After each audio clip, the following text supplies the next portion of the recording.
So the question is, 10 years from now, what place in the mind, because it's a share of mind, it's not, they call it share of market, but it starts with share of mind. And what place in the mind of billions of children around the world and their parents does Disney itself have, and their characters, relative to that owned by other organizations and other characters? And the whole Walt Disney Company at that time was selling for $80 million with no debt. The Pirates ride was just about to be introduced at Disneyland. That was going to cost $17 million. So here was the stock selling at less than 5 times rides now. And Walt came in and he said, "Would you like to have lunch with me?" And it couldn't have been nicer. It was a great experience. The management today, would he be proud of Bob Iger? Bob Iger is a home run hitter. I mean, he is really, really good. And he's a great guy on top of that. No, well, why don't you own the stock now? Well, I made a terrible mistake. You owned Disney once before and sold it. You also owned advertising companies in the 70s, I believe. Right. And you sold them. Could we have some insight into your thinking as to why you sold them? I'm not sure I want to give you any insight into that thinking. Well, we'll start off with the fact that when I was 11, I bought some city service preferred at 38, and it went to 200, but I sold at 40. So, grabbing my $2 a share of profit. So everything we've ever sold has gone up subsequently, but some of them have gone up more painfully subsequently than others. And certainly the Disney sale in the 60s was a huge mistake. I should have been buying. I did forget about holding. And that's happened many times. I mean, we think that anything we sell should go up subsequently because we own good businesses, and we may sell them because we need money for something else, but we still think they're good businesses, and we think good businesses are going to be worth more over time. So everything I sold in the past, virtually, that I can think of, has gone on to sell it at a lot more money, for a lot more money, and I would expect that would continue to be the case. That's not a source of distress, but I must say that selling to Disney was a mistake, and actually the ad agencies have done very well since we sold them too. Now maybe some of that money went into Coca-Cola or something else, so I don't worry about that. I would worry, frankly, if I sold a bunch of things right at the top, because that would indicate that in effect I was practicing the bigger fool type approach to investing, and I don't think that can be practiced successfully over time. I think the most successful investors, if they sell at all, will be selling things that end up going a lot higher because it means that they've been buying into good businesses as they've gone along. Charlie? Well, I'm glad that the questioner brought this touch of humility because it is really useful to be reminded of your errors. I mean, and I think we're pretty good at that. I mean, we kind of mentally rub our own noses in our own mistakes. And that is a very good mental habit. Warren can tell you the exact number of cents per share that he sold at and compare it with the current price. It actually hurts him.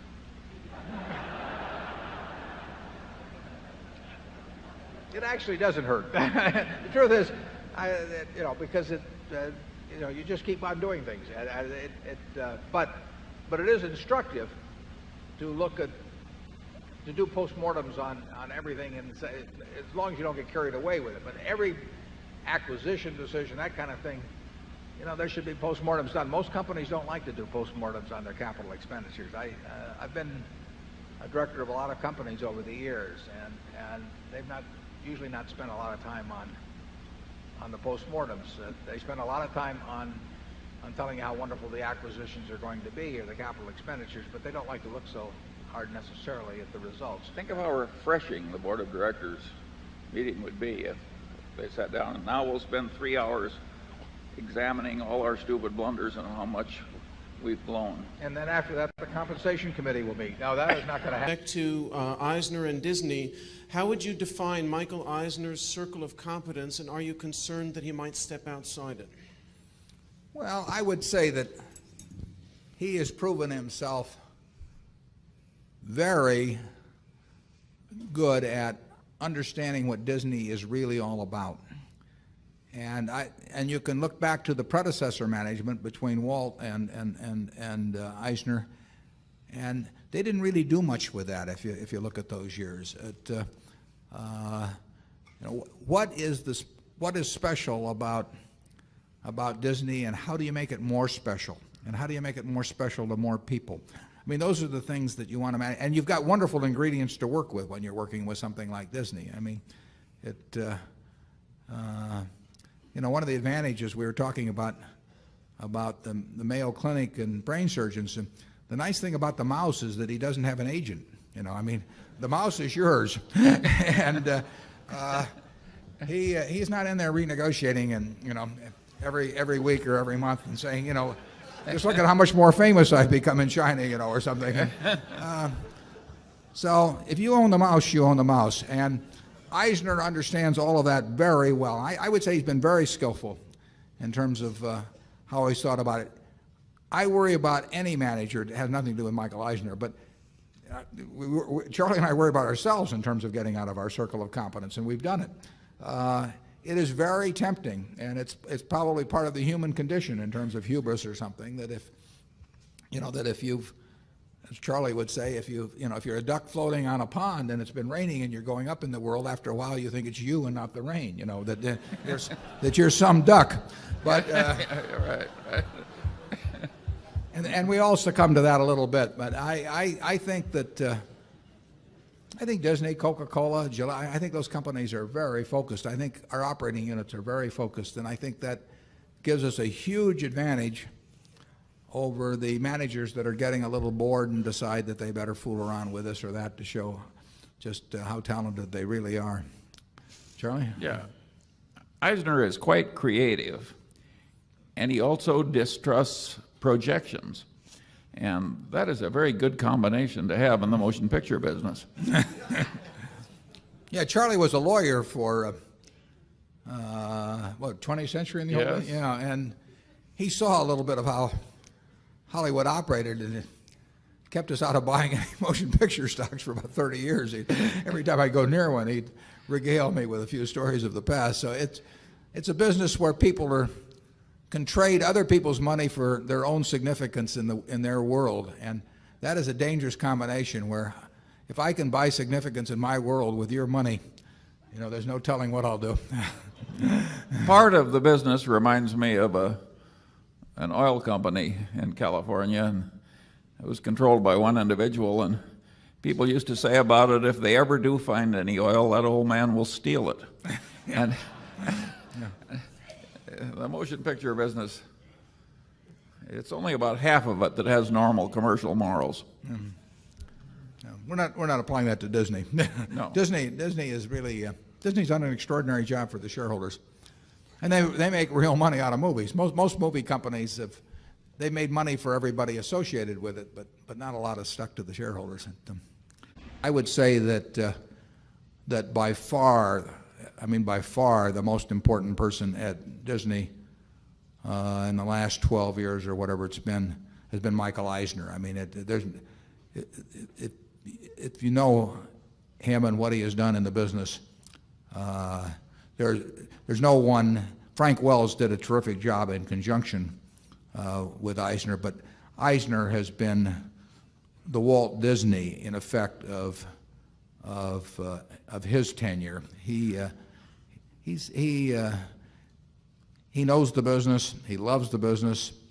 He eats and lives and breathes it. And he has been, in my view, by far the most important factor in Disney's success.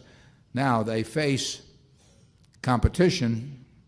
The money is in, the big money is in the animated films and everything that revolves around that, because you go from films to parks to character merchandising and back, and I mean it's a circular sort of thing which feeds on itself.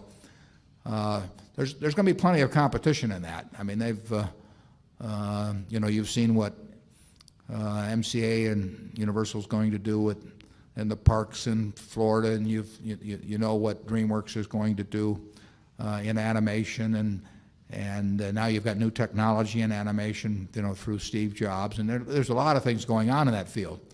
So the question is, 10 years from now, what place in the mind, because it's a share of mind, it's not, they call it share of market, but it starts with share of mind. And what place in the mind of billions of children around the world and their parents does Disney itself have, and their characters,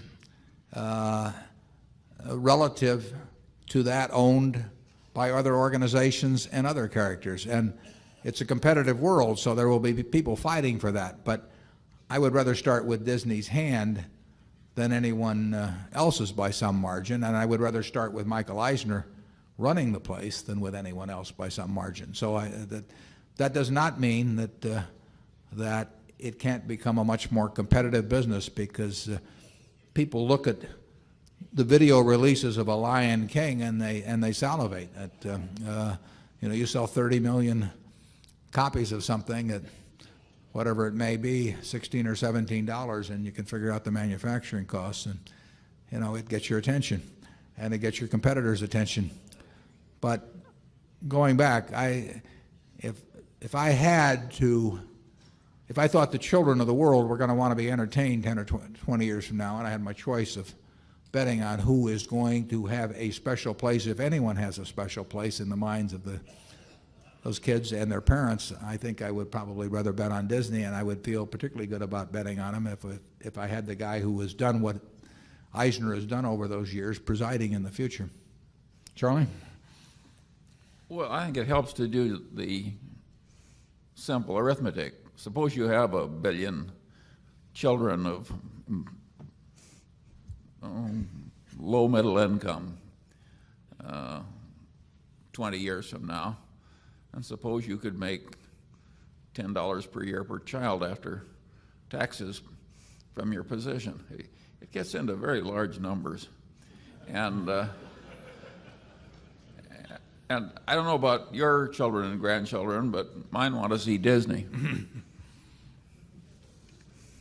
And they want to see it over and over and over again. They don't want to see Katzenberg. Well,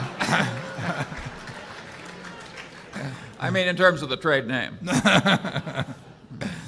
It's a pretty good trade name. I mean, when you think about names around the world, it's interesting that